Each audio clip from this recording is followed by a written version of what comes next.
Hello dears, good morning. It's me, Miss Lincy, your English teacher. Nice to meet you again.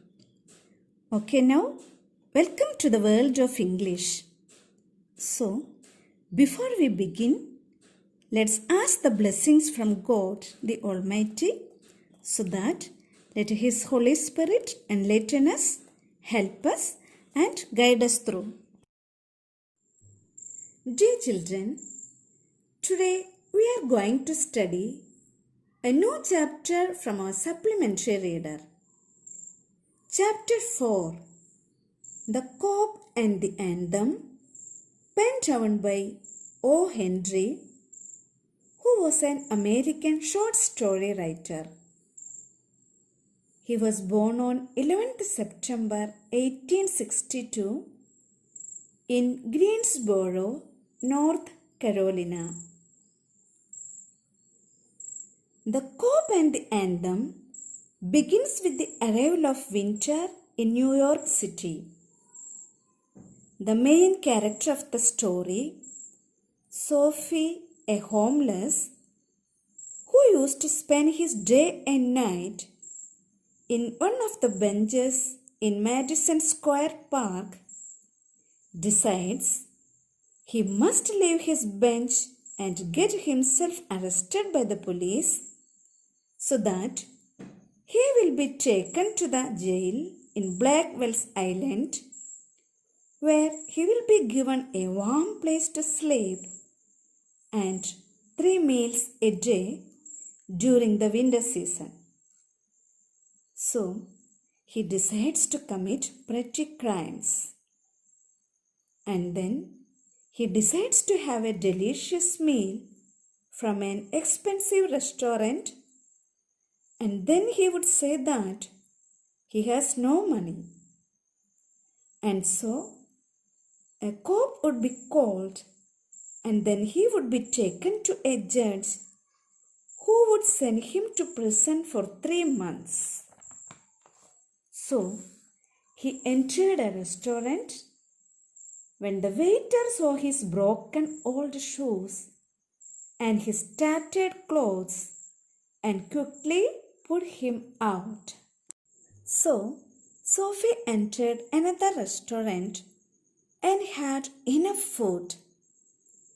After that, he announced that he had no money and he himself requested the waiter to call the police. Instead, the waiter threw him out on the hard street outside. Then he noticed a shop with a wide glass window. Sophie took up a big stone and broke the glass. People came running, and there was a cob too. Sophie admitted that he had broken the glass. But the cob did not believe him and said, "A person who breaks the window does not stop there to talk to cobs." Thus, he failed in his second plan too. So, Sophie understood that no cob would arrest him. He thought of something else to try and then pretended like a drunkard and started shouting when he saw a police in front of him. But the police did not mind him and said to someone standing near him that it's one of those college boys. He won't hurt anyone. And then Sophie took away the umbrella of a man buying a newspaper. The man followed Sophie and asked for the umbrella. So Sophie asked him to call the police. But the man who had stolen the umbrella by himself did not call the police. And then Sophie threw away the umbrella.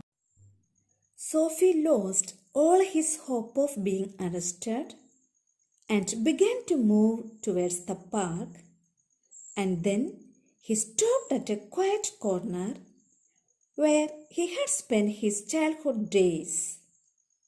And the memory of his childhood days helped him to take a new decision. So he decided to fight to change his life. There was still time as he was very young. He decided to find work the very next day. Just then, Sophie felt a hand on his arm. It was a cop. He asked Sophie what he was doing there. With full of his new strength, Sophie began to argue with him. The cop got very angry and he took Sophie with him. The very next morning, the judge sentenced him to 3 months prison in Blackwell's Island. Children, hope you could follow me. So now it's time to wind up the session today. I request all of you to like and subscribe my channel. Thank you.